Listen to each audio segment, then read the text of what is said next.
पूर्व गवर्नर सतपाल मलिक पर एक बड़ा आरोप लगा। 14 फरवरी 2019 पुलवामा में जवानों पर हुए अटैक को लेकर बलजीत सिंह मलिक ने आरोप लगाया कि पुलवामा अटैक पूर्व गवर्नर सतपाल मलिक के जानकारी के हेतु हुई है। अगर इनको जानकारी थी तो इसको रुकवा सकते थे, लेकिन इन्होंने नहीं रुकवाया। और क्या कुछ कहा, आइए आपको सुनवाते हैं। प्रेस कॉन्फ्रेंस बुलाई है। आज जो पुलवामा जो हमला हुआ था उस विषय में बुलाई है, क्योंकि उसमें 40 जवान शहीद हुए थे और ये 40 जवान शहीद हुए तब जो है ना पूरे देश की दिल दिलाने वाली घटना थी और सभी को दुख हुआ और मेरे को भी बहुत ज़्यादा दुख हुआ।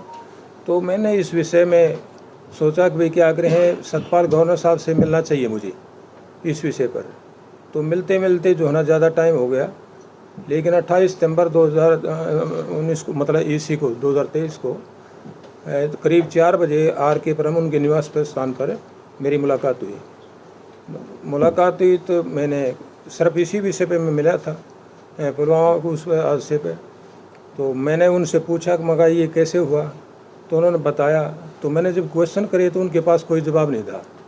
जब मैंने उन्होंने 3 बात रखी कि भाई परमिशन नहीं मिली, एक RDS की गाड़ी 10-15 दिन से घूम रही थी, एक जो है ना जो 12-13 लिंक रोड थे उन पर कोई PCR की गाड़ी नहीं थी।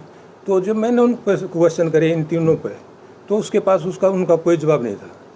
तो मैंने ये कहा कि ये सारी जिम्मेवारी आपकी है, ये कि सेंट्रल गवर्नमेंट की नहीं है, ये टोटल जिम्मेवारी, क्योंकि स्टेट के अंदर 2 पावर हैं, एक CM की, एक गवर्नर की, दोनों पावर आपके पास हैं। तो आपने कार्रवाई क्यों नहीं करी? आपकी तो इंटेलिजेंस है, क्राइम है, विजिलेंस है, CID है, और जो है ना SHO का स्टाफ अलग होता है, DGP का अलग होता है, DCP का अलग होता है, DIG का अलग होता है, IG का अलग होता है, और CM का अलग होता है, गवर्नर का अलग होता है। तो आपकी एजेंसी क्या कर रही थी? जो है ना जब आपको रिपोर्ट पहुंच गई, जबकि एजेंसी की कोई गलती नहीं है, तो आप चुप क्यों रहे? तो इसमें आपका कोई स्वार्थ है। तो उसमें स्वार्थ में वो चुप रहे और बिल्कुल भयभीत हुए। स्वार्थ मैंने कहा है, इसमें कोई स्वार्थ आपका, तो वो भयभीत हुए। भयभीत होने पर जो है मैंने कहा कि ये तो आपने बहुत गलत किया है, और जो है ना कि अगर देश के साथ और जवानों के साथ है, और जिस तरह आप प्रचार कर रहे हो देश के अंदर घूम घूम कर, उस तरीके से तो देश में जो है ना दंगे भी हो सकते हैं, फोर्स में और मिलिट्री में जो है ना विद्रोह भी हो सकता है, जिस तरह आप सीधा ऊपर से इशारा कर रहे हो। तो मैं तो ये रिक्वेस्ट करता हूँ प्रधानमंत्री जी से कि इस पर जो है ना ये जो इसकी पूरी प्लानिंग करने वाला और जो है ना इसका मास्टरमाइंड ही गवर्नर सतपाल मलिक है, क्योंकि मैंने उनकी बातों से जो उसके जो सवाल क्वेश्चन है जो दिए उसने, उससे साफ जाहिर है कि जो है ना सारी प्लानिंग उसकी है, और जो है ना इसमें उसका बड़ा स्वार्थ है। और वो स्वार्थ ये क्लियर जब होगा जब NIA को जो है ना कार्रवाई करे तुरंत, और NIA को या CBI को ये केस दे और इस पर तुरंत कार्रवाई करे सतपाल मलिक पर किया गया। बताइए। लेकिन सर, सतपाल मलिक का तो कहना था कि अगर केंद्र सरकार चाहती तो ऐसा हादसा नहीं होता। सरकार चाहती, जो भी हालात स्टेट के अंदर होते हैं वो सिर्फ यानी कि CM में अगर जो है ना जो वहाँ पर चीफ है तो CM से पूछा जाता है, और गवर्नर चीफ है तो क्या गवर्नर से पूछा जाता है। तो ये हालात जो है ना सेंट्रल गवर्नमेंट को गवर्नर साहब ने देने थे। हालात जो परमिशन की बात कर रहा है, परमिशन की अगर हो सकता है भाई क्या यानी कि परमिशन के बारे में जो है ना इसने मना करा होगी, कोई ज़रूरत नहीं।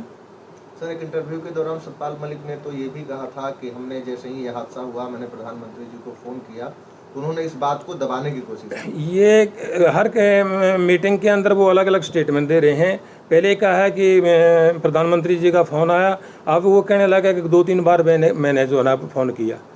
ये हर बार स्टेटमेंट बदल रहे हैं।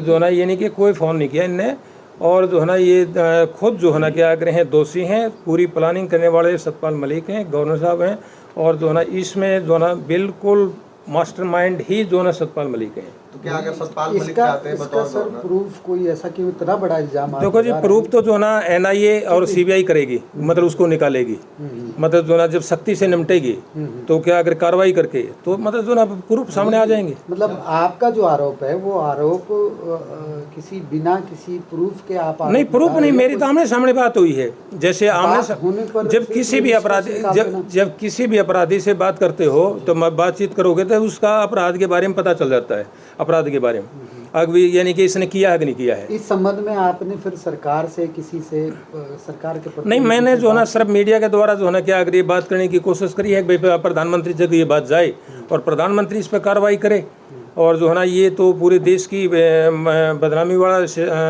है, यानी कि इस तरह का जो कर रहा है प्रचार ये। हाँ, या तो वो क्लियर बताए, मतलब जो ना, लेकिन क्लियर तो उसके पास जवाब है ही नहीं।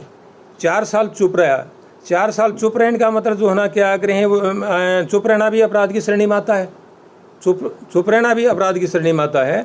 और ये बल्कि इस पर तो देशद्रोह का मुकदमा लगता है, क्योंकि ये तो वहाँ का चीफ है, दोनों पावर इसके पास हैं, चीफ मिनिस्टर की भी और गवर्नर साहब की भी, दोनों पावर इसके पास हैं। इस पर तो देशद्रोह का मुकदमा जो है ना, हत्याकार जो है ना, प्लानिंग का केस होना चाहिए।